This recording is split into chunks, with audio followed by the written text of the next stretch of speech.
Right now at noon, a deadly shooting at a troubled apartment complex in Indianapolis. Today, a resident shares what led up to shots being fired there, some hitting his window. And we're enjoying some sunshine across central Indiana here, but we're timing out the bright sky to some storminess ahead in the forecast. Also today, IMPD responding to this now viral video of a crowd standing by after a driver hits an officer and a security guard and takes off in downtown Indy. This is a look later, but we have that video of the incident and share what we have now learned about that driver. It's now 12 o'clock, and thanks for joining us today at noon. I'm Anne Marie Tiernan here with our meteorologist Sean Ash on this sunny, warm, beautiful Monday. In fact, Sean says, looking at the forecast today, the pick of the week. Yeah, pick of the week. Not the warmest of the week. That'll be tomorrow, but we're going to have some mist and some fog in the morning. This is a nice, bright day here. Yeah, no complaints. And temperatures responding to the sunshine and the southwest wind here. So let's get right into it here across central Indiana. Oh yeah, look at the blue sky that we have. Double nickels there in Connorsville. 62 this hour in Indianapolis.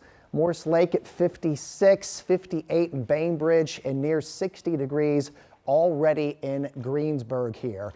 Radar is giving us nice quiet go here, low 60s. You take this map, compare it to 24 hours ago, we're about 15 degrees warmer than that. All right, so that's the advertised warm up and plenty of sunshine around. We're going to make it well into the 70s here. Now, with that said, we do have some clouds that are showing up over far southwest Indiana. We'll have a little more cloud cover later today.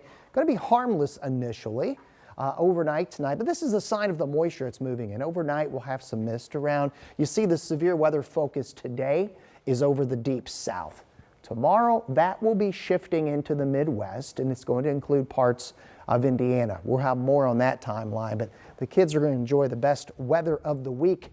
70s with that breeze. We'll talk about thunderstorms and chillier air returning as well, all ahead in the 7-day forecast. Sean, thank you. New at noon.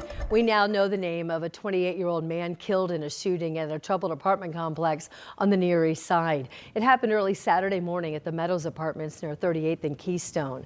Officers say that's where they found Cody Gerard shot. He went to the hospital in critical condition, and that's where he later died. Jordan Hodge tells us he was in his apartment at the time of the shooting. He says he heard people arguing outside and then shots fired. And some of those bullets hit Hodge's apartment. He says he ducked and wasn't hurt. It was probably like 10 cars right here. They all scattered. Then not too long after, I seen police pull up. Then they brought the stretcher, and I was like, they done taped it up. I'm like, somebody probably done lost their life. We do know that 4 people at the scene were detained, and we're going to update you once we learn more about the investigation that now is underway. Metro Police are announcing the arrest of a 29-year-old man in connection with the shooting in downtown. That shooting almost killed the victim. It happened near Washington and Pennsylvania, 2 o'clock Saturday morning. Metro Police say they were called to a disturbance that turned into a person shot. Officers say a man was taken to the hospital in critical condition. And now they say aggravated assault detectives arrested a man for his alleged role in the incident. He's facing preliminary charges that are lengthy, including robbery, criminal confinement, and also strangulation. And just about an hour ago, Metro Police telling 13 News that they've arrested a woman after another shooting in downtown Indy. That happened near the Bar District on South Meridian. IMPD says they were responding to a disturbance in that area near East Maryland when they heard a call for shots fired. Officers say they later found a woman there shot. She went to the hospital and, at last word, stable. I believe that folks feel safe downtown. We want folks to feel safe, and we'll do everything that we can as an agency to continuously to reduce violent crime, not only in the downtown corridor, but throughout the Circle City. And I think you've seen that throughout this year and last year as well too. We'll continuously do everything that we can to reduce violent crime. That's our main priority. The alleged shooter is facing preliminary charges of aggravated battery, battery with a deadly weapon, and criminal recklessness. If you know anything about this shooting, you're urged to call IMPD. You can also call Crime Stoppers. Their number, as always, 317-262-TIPS. And that shooting follows another situation, and this is one that was caught on camera, and it's gone viral ever since it happened. A driver, allegedly high on cocaine, hits a security guard and an IMPD officer. Brandon Schaff shares the video and also the message from the chief of police. This video, posted on Facebook by Indianapolis Watch, shows the moment a security guard was allegedly hit by a car around 10:30 p.m. on Saturday in front of Brothers Bar and Grill. IMPD says shortly after that, the same driver allegedly also hit an IMPD officer. This incident happening at the intersection of Meridian and Louisiana Streets, right here behind me. This is where the driver allegedly hit the security guard, then fleeing down Meridian. A 28-year-old Anderson man was arrested by IMPD with help from the Marion County Sheriff's Office. IMPD Chief Tanya Terry says the officer is expected to recover and didn't have any significant injuries. In her statement, Terry says in part, quote, "No one who wears a badge or stands guard to protect this community should ever be treated as a target or a spectacle. What happened in that video is not just reckless.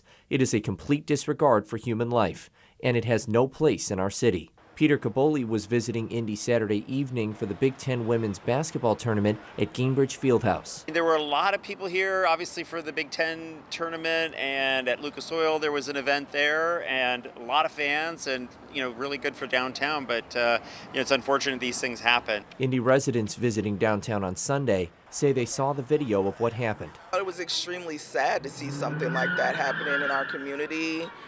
People come down here to have a good time, enjoy themselves, and so seeing something like that was pretty shocking to me. Normally, you should be able to come down here and not have to worry too much, but something like that definitely makes you think twice before coming out, especially, on a crowded night when there's a lot going on and a lot of people. The suspect was preliminarily charged with operating a vehicle while intoxicated, leaving the scene of an accident causing injury, and resisting law enforcement.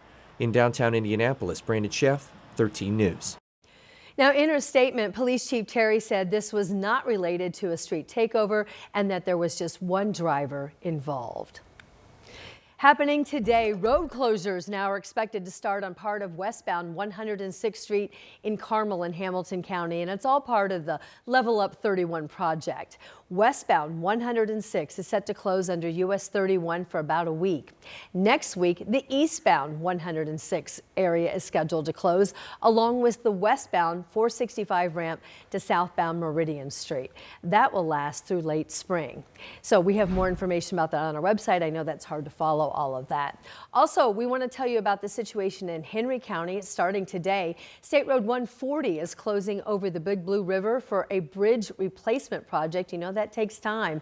And this closure is just south of Knightstown. That's going to take about 6 months. Today in Speedway, a public hearing is now planned for a state-mandated wastewater plant expansion. It gets underway at 7 o'clock at the Municipal Center in Speedway on Crawfordsville and Lyndhurst. Last month, the town announced a sewer rate ordinance to help fund the $15 to $18 million project. It's going to cost residents an average of $8 to $12 more per month per 1,000 gallons of water that they use.